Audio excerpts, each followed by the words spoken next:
So we've got the modern LED lamps that are basically made of plastic and just engineered purely as LED lamps.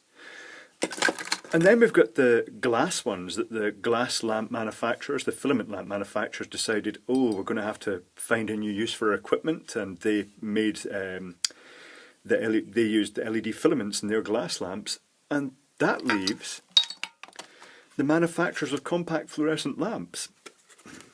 And they've kind of reused some of their equipment in the LED industry by making lamps like this that are basically made in the style of a compact fluorescent lamp. This one is loose, and notably. It has been glued, but it's pushed in. But they've got the LED filaments, not the LED filaments, but they've got LED circuit boards up the inside of the glass tubes, and these are glass, and they've got the little joint bit that you'd expect from a fluorescent lamp. Now, I have tested this one. It said it was 3 watts, and notably it said it was from the voltage range of 86 to 250 volts, and it does actually draw the full 3 watts, and that would suggest it's actually got a switching power supply in it. So let's open it, shall we? Hopefully it's not glued shut. The edge looks a bit rough and mottled. I don't know if they've actually glued this or not. Screwdriver.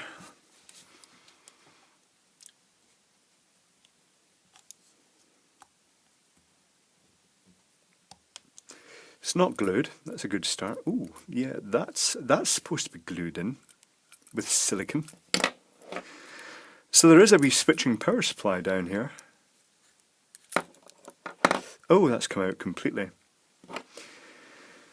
So the glass it's soft at the end. It's been heated at the end to actually make that rounded. I wonder if this is just before they even seal the electrodes on, or the bit that would normally, let's see, how would it go? It would normally come up here, down across and back if it was an actual fluorescent phosphor-filled lamp. So they would have just bridged across this with a U-tube, I'm guessing, and then, I'm not sure, I should just open up a compact fluorescent lamp and find out, I guess. But I suppose it's simpler from them. It doesn't need the evacuation, it doesn't need the electrodes, it doesn't need the phosphor. All it needs is this arrangement here. And it looks as though those LEDs are wired in parallel in each strip. Let's check that.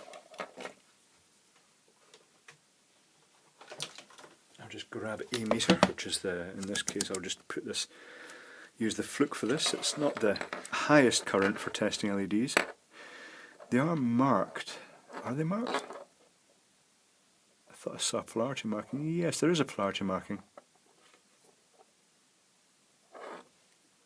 Oh, it's very dim, but you can actually see the LEDs all glowing in parallel there.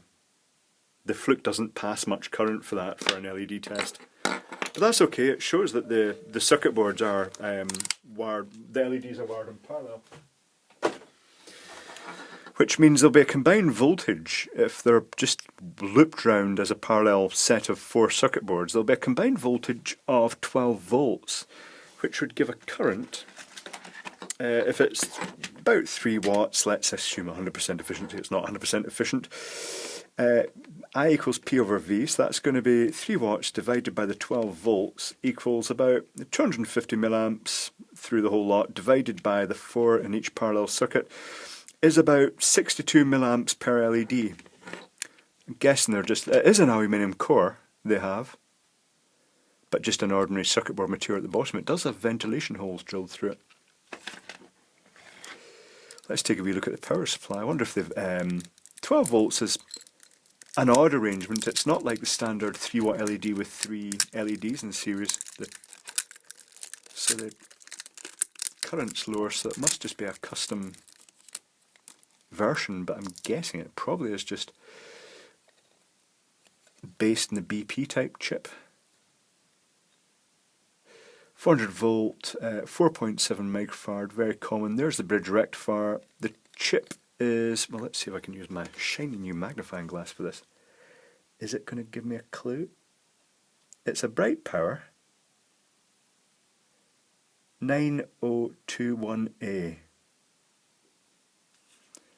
BP 9021A, which is a very standard chip.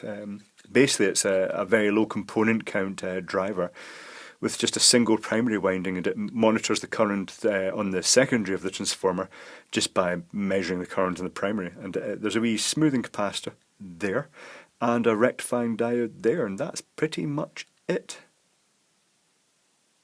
Yeah, interesting arrangement. How easy is it to shove it back in?